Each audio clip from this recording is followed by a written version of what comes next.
Some of you may, feel blue because it's a deeper thing. Maybe it's a time, it's a reminder that Christmas is a time when you're alone. Or it's a reminder of a loss or something bad that happened, earlier in your life. Probably everyone has a Christmas that they would like to forget.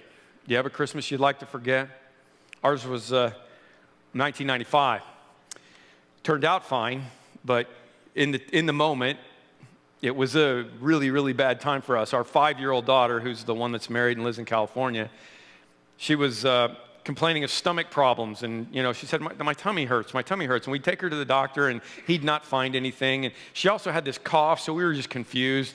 Evidently, she had a high tolerance to pain, because when we finally figured out what it was, she had pneumonia, and it was in the lower part of her lungs, and so to a 5-year-old, she was telling us that it was her stomach, but it was really the lower part of her lungs. They said, it's gotten pretty bad, we need to put her in the hospital and get her on IVs, and so we're like, okay, it's like December 20th. Okay, we'll go to Palos Hospital, put her on IVs. It's not going to be the end of the world. She'll be out by Christmas. 2 days in Palos, they said, this is not going well. You're going to have to transfer to Loyola.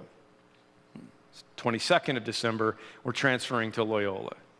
The 23rd of December, we meet with a doctor in Loyola, and he says, we're going to have to do surgery because the pneumonia has leaked outside of her lungs, and we're going to have to literally go in, we're going to have to crack her and go in and scrape off the infection that has bound itself to the outside of her lungs, because it's just not going to go away on its own.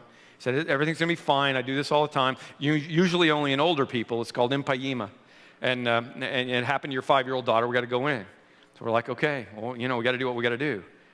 In the meantime, we're staying at the Ronald McDonald House, We're driving back and forth, trying to get Christmas Eve services done here. Family's all in. It's such a stressful time. My dad literally threw his back out and couldn't get up off the couch for 2 days because he was worried so much.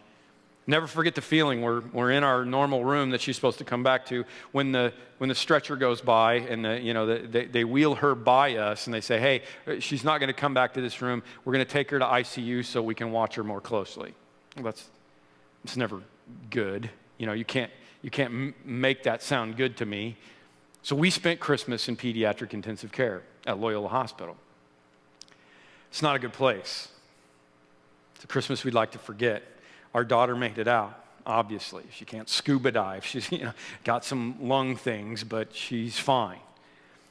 There were a lot of other kids in pediatric intensive care that Christmas that didn't make it out.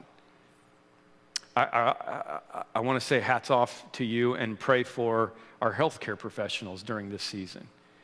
And I've got a friend in ICU right now who I'm watching the doctors and the nurses, and you guys have a hard time at this time of the year more than anything else. So we're praying for you as well.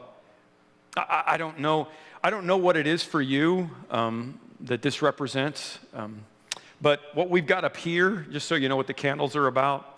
This is a tradition we're starting this year that we're going to do every year from now on, because I think this is important. This is a way we're going to remember. These candles represent a person that's passed away from Parkview or somebody that's related to us over the past year. 217 of them around up here. And you might not have gotten yours turned in or whatever. You just focus on one of these and let that candle be for you. It's not like we're trying to get them all done. But we wanted to focus on this today because we want to honor them and we want to pray for you, because this is a blue season for a lot of people. And Christmas was blue in the beginning. Do you understand that?